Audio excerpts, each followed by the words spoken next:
เฮ็ดเป็น3ถุงกะว่าสิให้คนละถุงบ่โดยเบิ่งหั่นพี่น้องเนาะงามแท้หมักอันหมักพริกเจ้านี่เฮ้อโอ้หมักพริกในสวนเจ้าเองบ่นี่โดยเบิ่งหั่นพี่น้องเนาะนี่เคยกินอยู่บ่ใช่อันนี้เคยอยู่อันนี้พี่น้องแต่ว่าอันนี้บ่เคยนี่บ่ฮู้ว่าอันคือหยังอันนี้พี่น้องมันคล้ายๆกับอันผักเทียมนี่บ่โดยมีแซ่บมันหอมมันก็คือพวกบัวนี่เนาะเนาะเอาไว้กินอันนี้นี่เอาอยากได้อยู่ตัวนี้มากินกับแกงหน่อไม้เนาะงามๆเลยพี่น้องเลยเอามากินฝั่งนี้มันบ่แซ่บเอาแบ่งใช่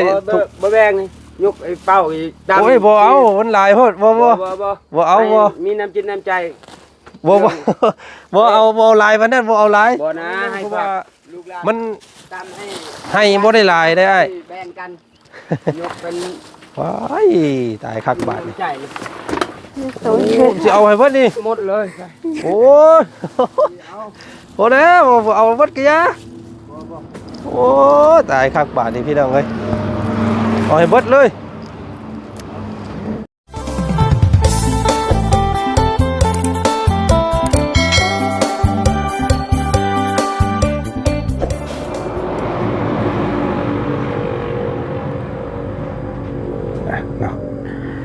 กับทักทายสบายดี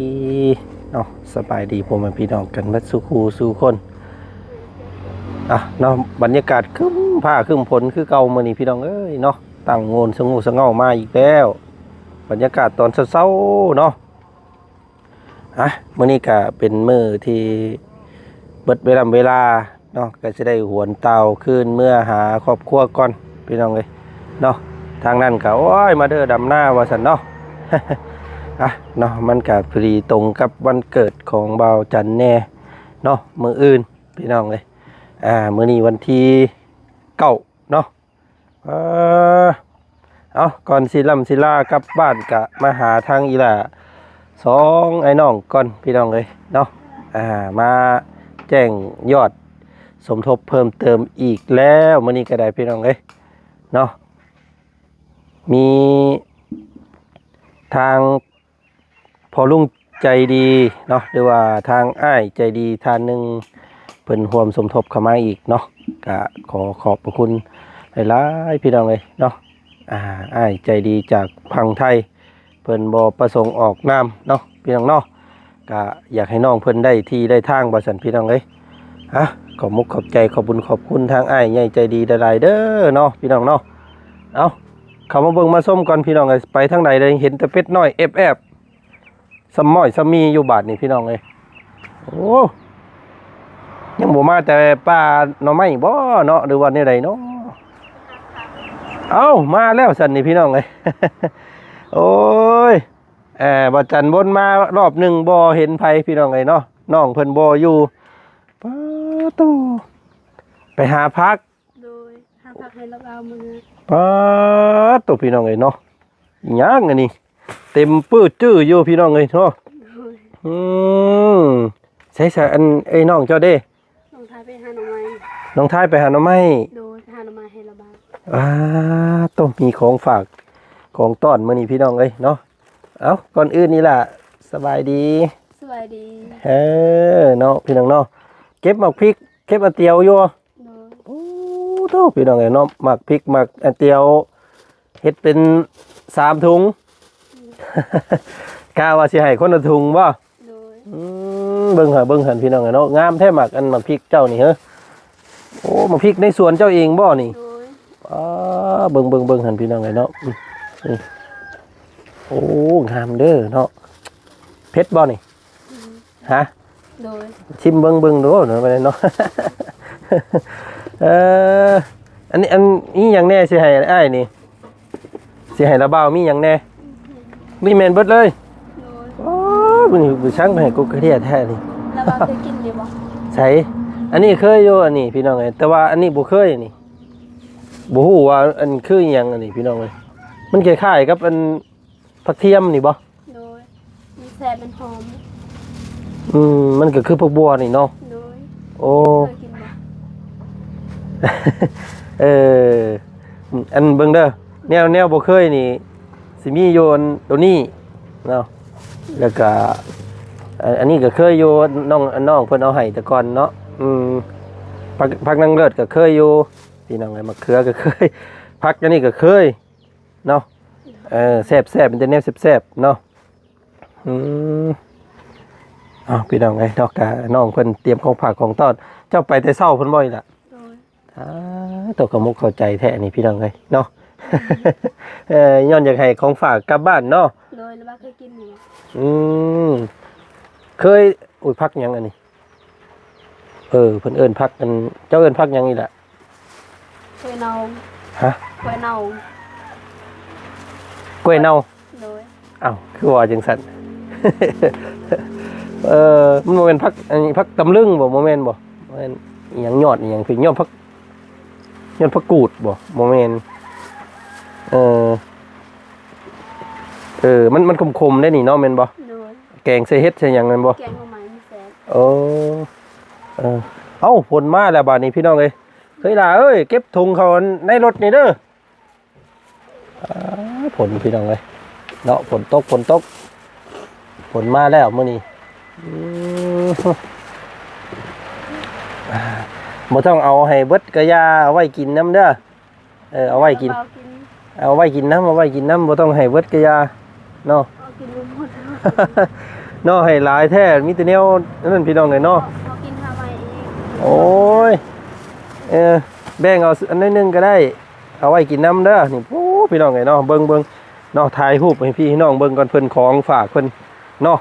เต็มเฮือนอายะมื้อนี้น้องนำเมื่อได้บ่ยังอยู่เนาะ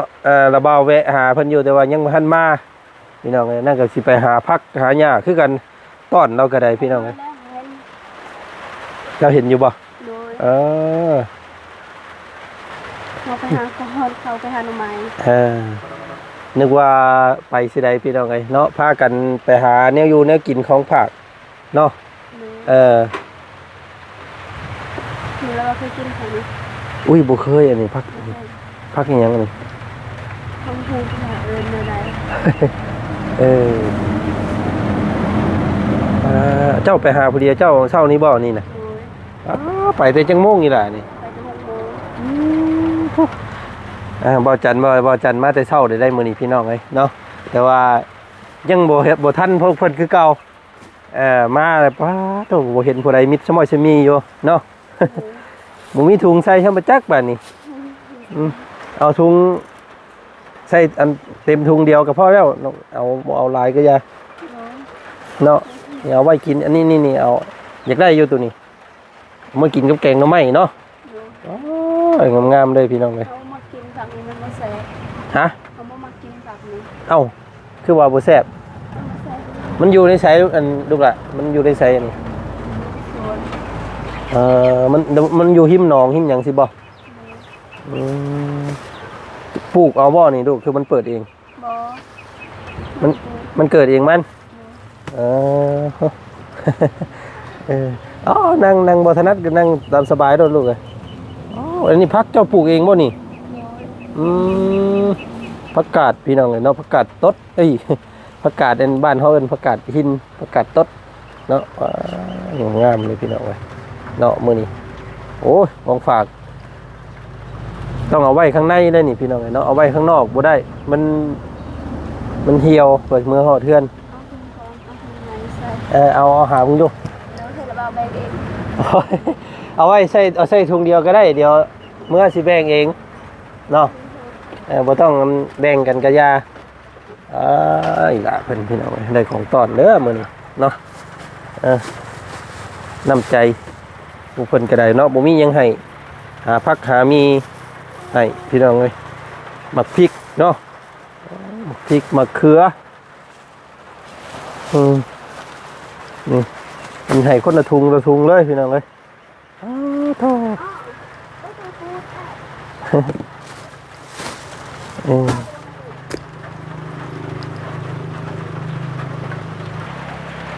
เนาะบรรยากาศฝนตกพี่น้องเอ้ยมื้อนี้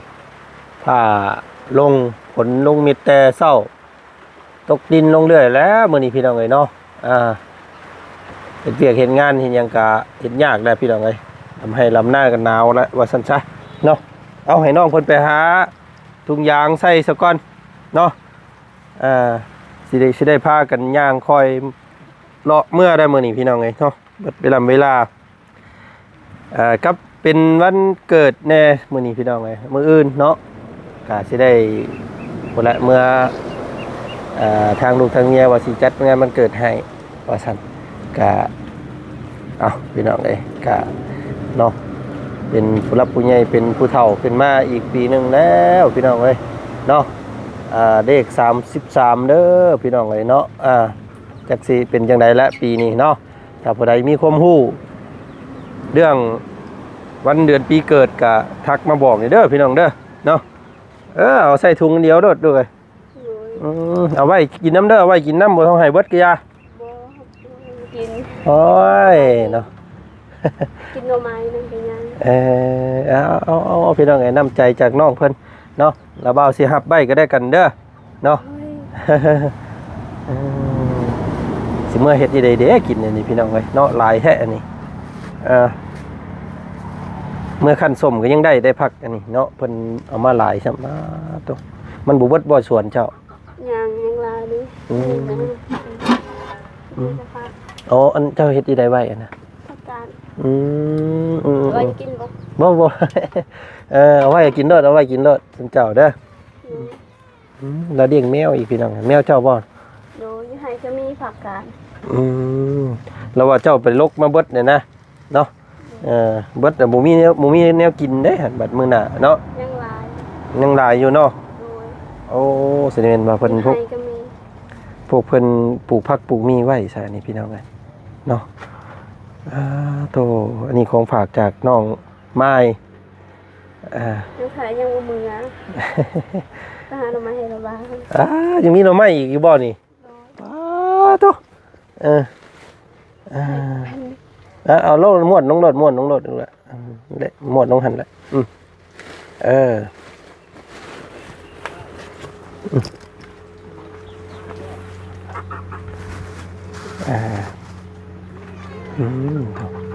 พี่น้องเลยเนาะสมกับอันว่าพี่น้องอยากให้น้องเพิ่นได้ที่ได้ทางพี่น้องเลยเนาะน้ำใจงามจักว่าสิเมื่อเพิ่นก็ตื่นแต่เช้ามื้อนี้เนาะไปหาพักพี่น้องเลยไปหาพักไว้ให้มาต้อน ของฝากว่าซั่นเนาะเอาฮุบลงรถบ่ตั้งระกะยาเนาะเอาแต่แนวกินเบิดทั้งนั้นเด้อพี่น้องเอ้ยเนาะกินผักกินมีแล้วก็ตามด้วยผักก็นี่รถเอาเฮ็ดพี่น้องเอ้ยสิให้เบิดเลยบ่ลูกอันนี้มันหลายได้ลูกเอ้ยเนาะบ่เบิดก็อย่าเอาไว้กินน้ำมันหลายเด้นี่ตรงนี้เอาพามาอีกโอ้ยมันหลายโพดเนาะสิเมื่อเฮ็ดได้เด้กินนี่พี่น้องเอ้ยเนาะเพื่อมื้อฮอดยันมันเหี่ยวกับพอแห้งไก่ช่ำเคยเมื่ออยู่บ่ลูกเคยเมื่อสวรรค์เขตเคยไปบ่ไม่เคยไปบ่อันเซโนอันเพิ่นขายปิ้งไก่เนี่ยเคยไปอยู่บ่ตายพี่น้องเอ้ยเนาะเว้าง่ายๆนี่ยังบ่ได้เคยไปใส่ไก่จักเทื่อเนาะโดยสปอนเราไม่เคยไปจักเทื่อแต่ตลาดเซโปนยังบ่เคยไปจักเทื่ออยู่แต่บ้านพี่น้องเห็นแต่ป่าแต่เขาแล้วอันนี้เนาะบ่ได้ไปเห็นน้ำชัยน้ำมูจักเทื่อแล้วพี่น้องเอ้ยสักมื้อก่อนซั่นเดี๋ยวสิพาไปดินตลาดเซโปนเด้อกล้าไปน้ำอยู่บ่ฮะยันบ่กล้าไปแล้วแต่เบิ่งนี่พี่น้องเดี๋ยวจังส่วนน้องน้ำไปเนาะไปหลายคนเนาะสิพาไปดินตลาดเนาะบัดเมื่อรอบหน้ารอบในก่อนพาพวกน้องเพิ่นไปเปิดนั่นหูเปิดตาก่อนพี่น้องเอ้ยเนาะแต่น้ำมืออยู่แต่น้ำปลาน้ำเขาป้าบุหลายหนึ่งสิเมื่อเห็ดนี่ได้เด้กินอันนี้พี่น้องเอ้ยเนาะกินแบ่งกันเมื่ออันนั้นแหละสิให้ทางเมตุ้ยเพิ่นขั้นสมไว้เนาะผักกาดนี่พี่น้องเลยผักกาดหินเนาะโตแค่นี้มันลายดิส่วนมันมีผักกันอันนี้บ่ผักกันผักกูดนี้ เอาหุบเขาเอาตัวนี้แหละแซ่บนี่พี่น้องเลยเนาะเราเบาเคยกินอยู่ตัวนี้ กินกับข้าวปุ้นมันแซ่บ กินกับข้าวปุ้นกินกับกินกับแกงหน่อไม้เนาะ เขาก็เคยแกงมาไหมเขาเคยกิน บ่เคยกินบ่เจ้าบ่มักบ่ มันแซ่บมัน แล้วอันเราเบานิบนี่เจ้าเนี่ย เสียงน้องเพิ่นก็ค่อยได้พี่น้องไงเนาะแต่เสียงน้องอันนั้นน้องท้ายเพิ่นนั่นแห้งอยู่ โดย เสียงน้องอันว่าน้องไม้นี่ฮอดจะบ่ได้ยินเลยเนาะ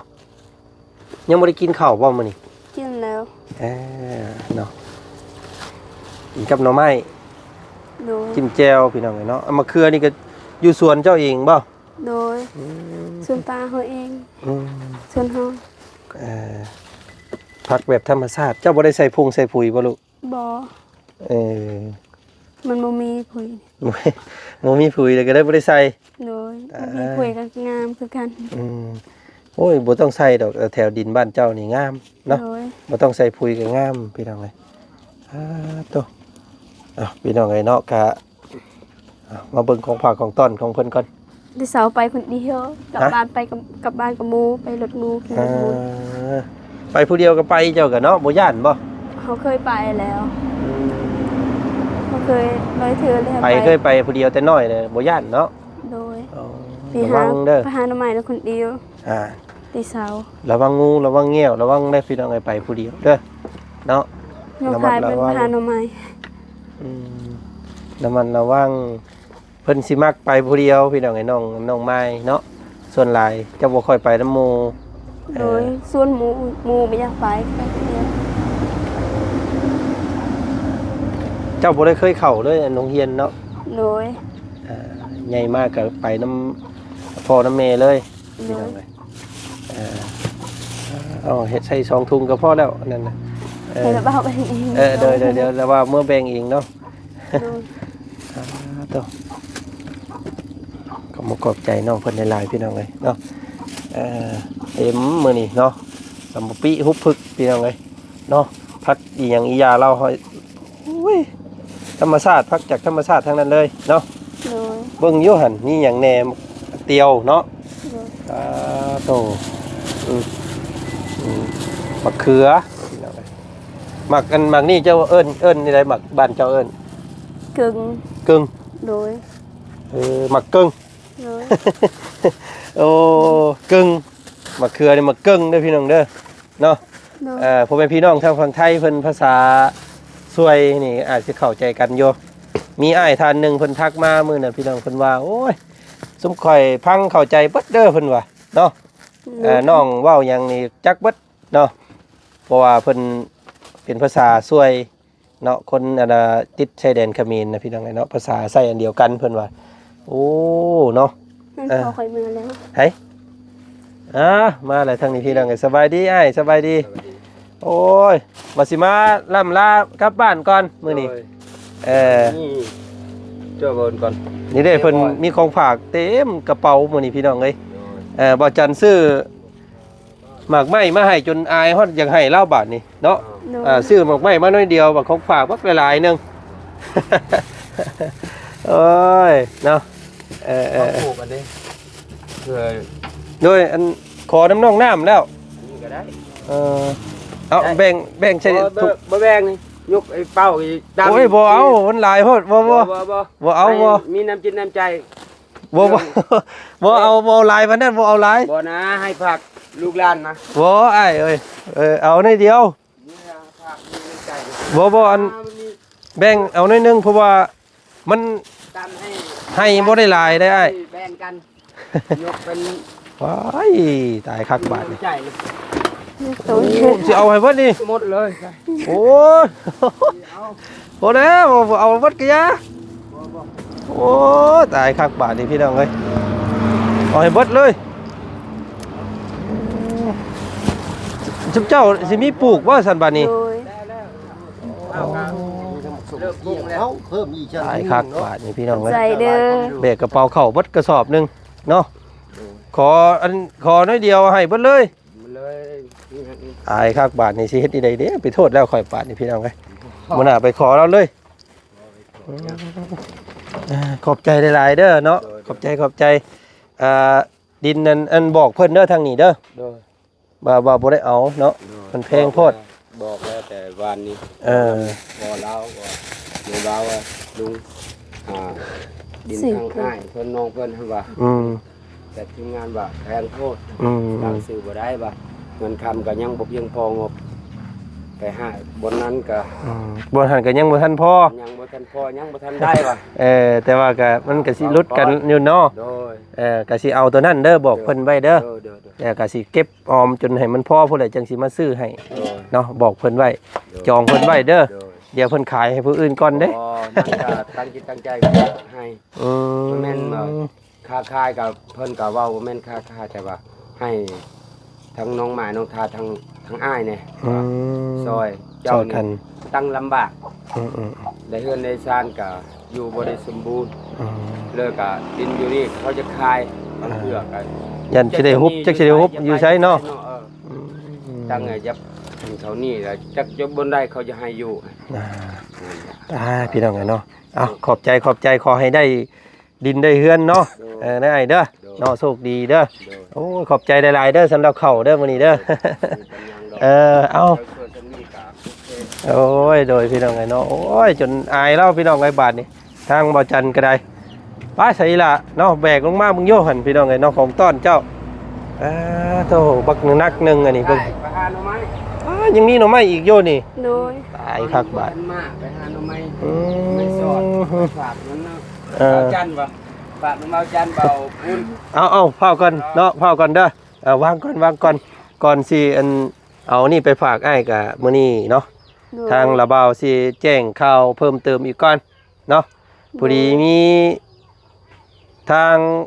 พอลุงเด้อเนาะ โดย นี่ลุงใจดีเพิ่นว่าให้เอิ้นให้ชุบเจ้าเอิ้นเพิ่นลุงก็ได้เพิ่นว่าพี่น้องเอ้ยเนาะ โดย เดี๋ยวสิเอารูปให้เบิ่งพี่น้องให้รูปเพิ่นเนาะ โดย เพิ่นอยู่ในโทรศัพท์นี่แหละเพิ่นบ่ออกชื่อออกเสียงเด้อว่าซั่นเนาะเพิ่นร่วมสมทบซื้อดินให้เจ้าเนาะ โดย เพิ่นสมทบมาอีก 1,000 บาทเด้อน้องเด้อ โดย เนาะทางพ่อลุงใจดีอยู่ทางฝั่งไทยเนาะเพิ่นบ่ประสงค์ออกนามเนาะ โดย เพิ่นมีงบอยู่ 1,000 บาทรวมต่อยอดนำอีกเด้อเพิ่นว่าพี่น้องเอ้ยเนาะ โดย ดีใจบ่ โดยดีใจแฮง อวยพรให้ใส่ให้เพิ่นแน่ให้เพิ่นอยู่ดีมีแห้งแน่ลูกหล่ะเนาะ ขอบใจเด้อลุงให้สุขดีมีแฮงให้ร่ำให้รวยให้สุขภาพแข็งแรงไปสิ่งใดมีที่โชคดีให้อายุยืน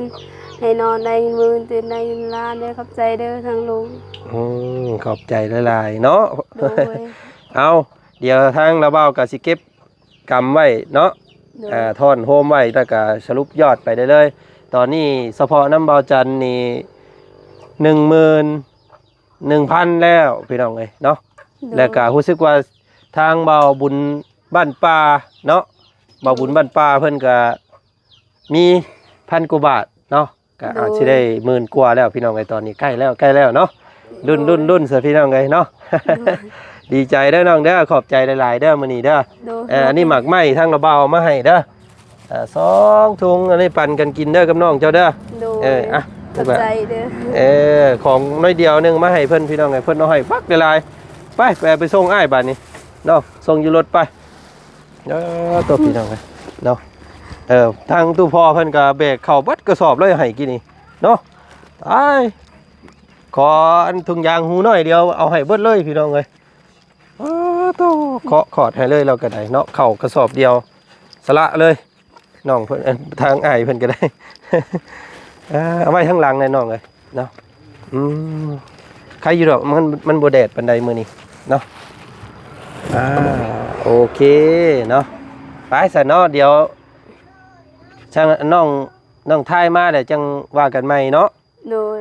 เพราะว่าสิได้ไปหาทางน้องน้ำก่อนบัดนี้เด้อ โดย เนาะขอบใจหลายๆเด้อน้องเด้อ ขอบใจเด้อให้ระวังโชคดีมีแฮงให้สุขภาพแข็งแรงให้ร่ำให้รวยไปสิ่งใดมีแต่โชคดีขอบใจเด้อทางระบาว เนาะมื้ออื่นเป็นวันเกิดระบ่าวมื้ออื่นนี่เนาะวันเกิด โดย ครบรอบ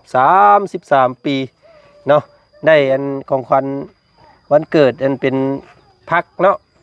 พักแล้วก็หมักพริกเนาะมื้อนี้เนาะหลายซ้ำเนาะ โดย ไปใส่ล่ะหากินข้าวกินน้ำพักผ่อนซะเด้อ โดย มื้อนี้เราเว้าไปก่อนสบายดี ใจเด้อ เนาะสบายดีไปพี่น้องเอ้ย ไปพี่น้องเลยโอ้ยเนาะพี่น้องเลยเนาะในความมืดมนก็เริ่มจะมีวี่แววสองทางแสงสว่างแล้วพี่น้องเลยเนาะเพราะว่าทางยอดสมทบเนาะกับประมาณ10,000 กว่าบาทแล้วพี่น้องเลยก็ยังบ่พอเด้อพี่น้องเด้อเนาะก็ฝากพี่ฝากน้องฝากป้าฝากลุงคือเก่าพี่น้องเนาะฝาก FC ทั้งหลายเนาะถ้าจังให้น้องไม้น้องทายพร้อมด้วยครอบครัวเนาะมีที่มีดินมี